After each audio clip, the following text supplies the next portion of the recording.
A Plaguelands Media production.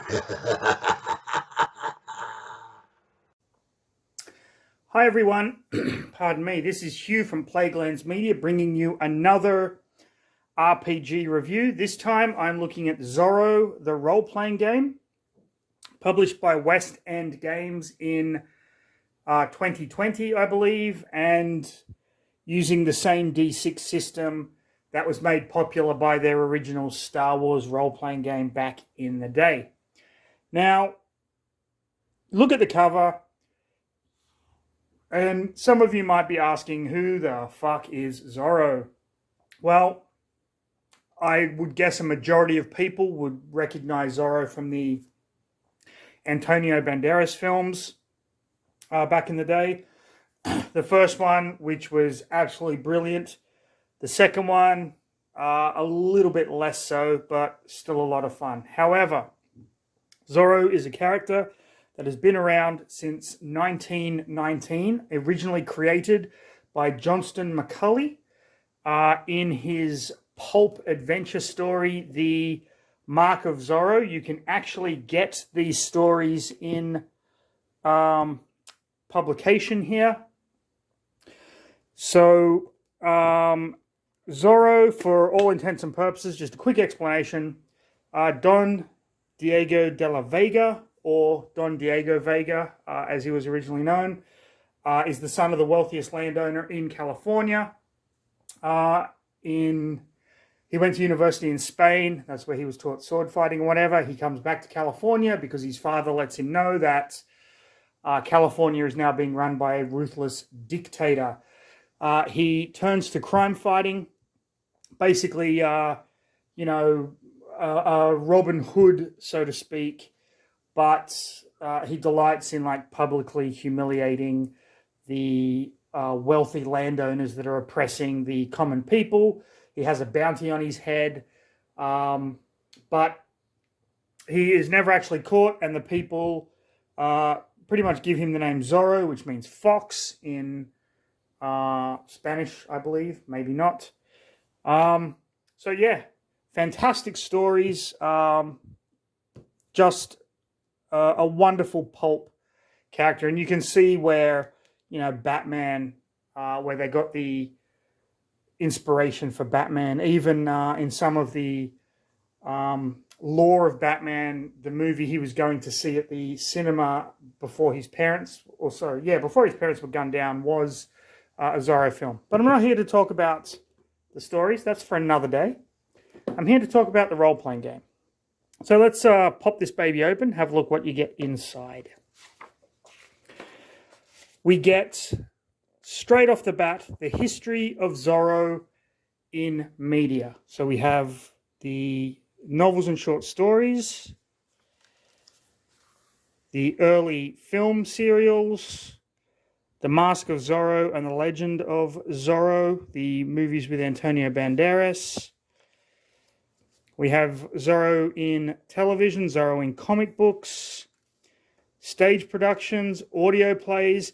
You can actually get some of the Zorro audio plays on Audible, and they are absolutely amazing. I highly recommend listening to some of them. Zorro in video games, pretty much universally panned, of course, and Zorro in toys. This was absolutely fascinating to me. They have based a role-playing game on a character that presumably not a lot of people know these days. So they took the time to go through and let you know, okay, if you're interested in Zorro, you can look at these. I think that's just absolutely brilliant. We get the introduction to the what's a role-playing game. The wild die, advantage, complications. What do you need to play now? I'm actually going to demonstrate the rules of this game for you here on camera, because however simplistic you think the D6 system is, it really works. It's a fantastic system. So, here is my dice bag. This is a Dungeon Degenerates dice bag filled with 6-sided dice. Okay. So, here is the system in a nutshell. You want to do something, you get a pool of dice. Let's say you're going to roll 3d6. Your target number is 12. You substitute one of your dice for a wild dice. We'll move those off to the side. And I'm trying to get over 12.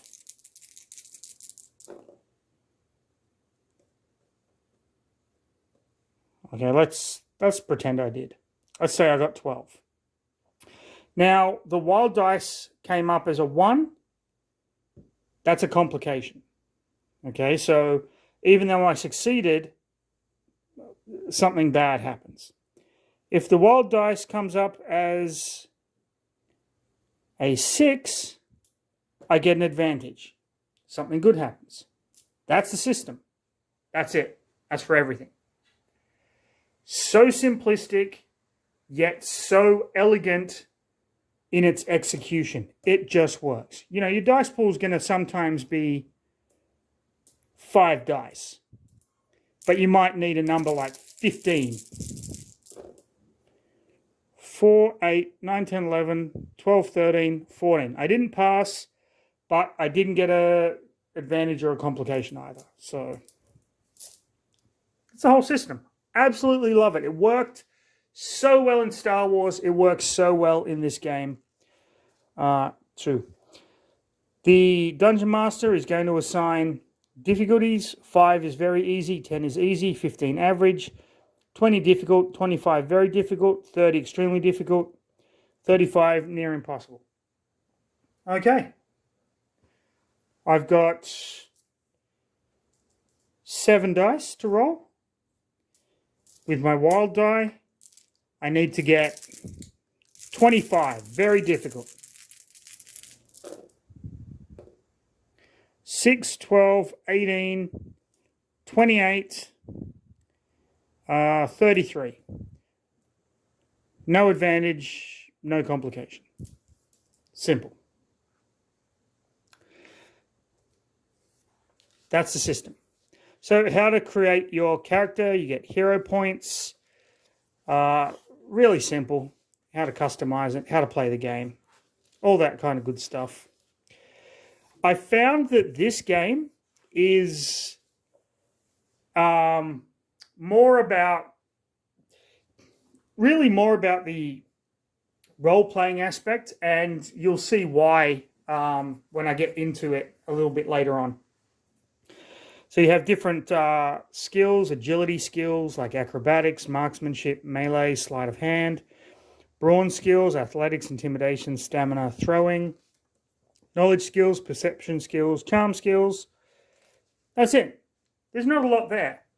There doesn't have to be. Not every role-playing game has to be an overly complicated or overly convoluted system of 100 skills to pick and choose from, which is why I love this game and this system so very much, because it's streamlined to the point where 2 players can have the same skill sets, but just focusing in completely different areas. So it just works. Some stuff about the Games Master, what the Games Master does. Some great art. Okay, so this is why I talk about this as a more role-playing oriented game. Each character has a secret identity. So, you know, you're not playing as Zorro. That would just be stupid. Only one person can play as Zorro, and then everyone else is like, well, I want to be Zorro. No, I want to be Zorro. But each character has a secret identity. Zorro has a secret identity.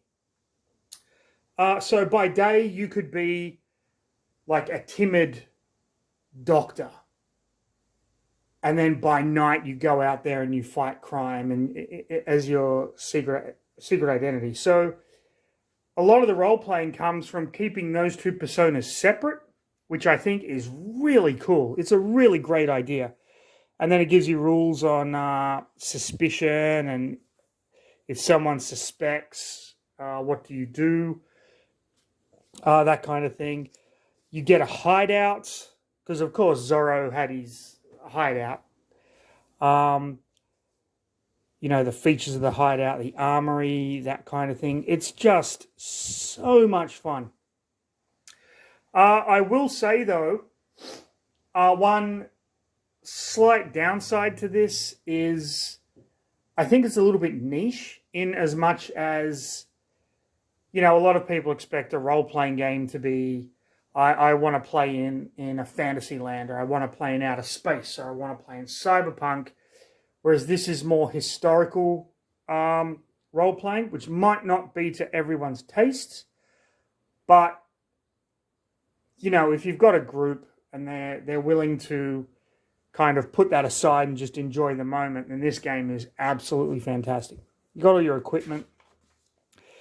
The bestiary here, in my other videos, especially in the Warhammer one that I did recently, I go over the creatures. But here it's just like animals, because that's kind of what you're fighting, as opposed to, you've got your guards and everything, but that comes along a bit later. Some quick start characters. If you don't want to create your character from the ground up, you can say, okay, I want to be a faithful friar or a sister. I want to be an enterprising local, a brave don or donna, brash soldado, soldado, a sniveling don, sneaky sister, thieving scum, clever horse trainer, rabble-rousing rebel, nervous bandit, scheming scholar, military maestro, stalwart doctor, experienced cavalier, charming musician. So these are just if you want to kind of get started straight away, what sort of a character you want to play, but you don't want to spend the time sitting down and working it all out, which is pretty cool. Then you've got the enemy combatants. You've got your soldiers, banditos, like the desperados, basically, your cold-blooded murderer, slave trader, that kind of a thing. Not a lot there. There doesn't have to be, though. That's the beauty part of it. It doesn't have to be. The Dungeon Master or the Games Master can flesh these characters out. You don't need, hundreds of different types of characters. You just need the basic stats, and then you can kind of flesh it out on your own if you want, which I think is fine. The world of Zorro, it gives you little adventure seeds to help the Dungeon Master or Games Master kind of build up games and things like that. There's a lot here.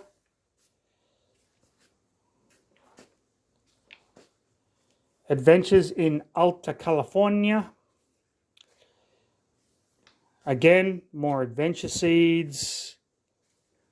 All that kind of stuff, which is nice. Always good when role-playing games do this.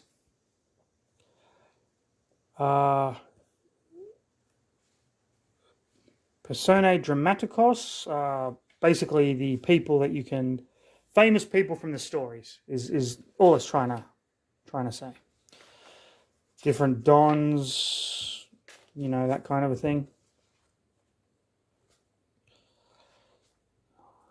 Which is pretty cool if you're familiar with the novels and the short stories. I thought this was good. Adventures elsewhere. So if you want to not be in California, but you want your characters to travel overseas to maybe Spain or go down to Mexico or something, which just tells you how to get there. Now this is a really cool addition. This is an introductory adventure for it's a solo adventure basically, where you play as Zorro, and it's just to get you used to the rules. So it will tell you, like, you make a choice and go and read passage 4. It's a lot of fun and a really nice addition. Reminds me a lot of the solo Call of Cthulhu adventures that I've talked about. Then we have an actual adventure, The Black Widow, which is nice to have included, and another one, Steam Train Out of Hell. So you really get a solo adventure to learn the rules, and then 2 pre-written scenarios in the book for the games master to run, or the dungeon master, or however you want to call it. And then we have our character sheet. Zorro, the role-playing game. It's not a thick book, doesn't need to be. It is, however, an absolutely fantastic rule set, an absolutely phenomenal book that delves into not only the history of Zorro through media, which I was really appreciative of. Very simple system, very easy to learn. I mean, I've basically showed you everything that you need to know. And yet, just a wonderful game. West End Games, of course, knocked this one out of the park like they did with their Star Wars rule system. Cannot recommend this enough. However, be aware that it is historical role-playing. So, you know, some people might not be into that. Also, go and read the original Zorro stories. They are fantastic. 1919 still holds up today. I'm telling you. Okay, going to leave it there. Like, subscribe, ring the bell for notifications, do all that stuff. Follow us at the end. But most importantly, stay safe. Have a fantastic rest of your day. I'll see you in the next video.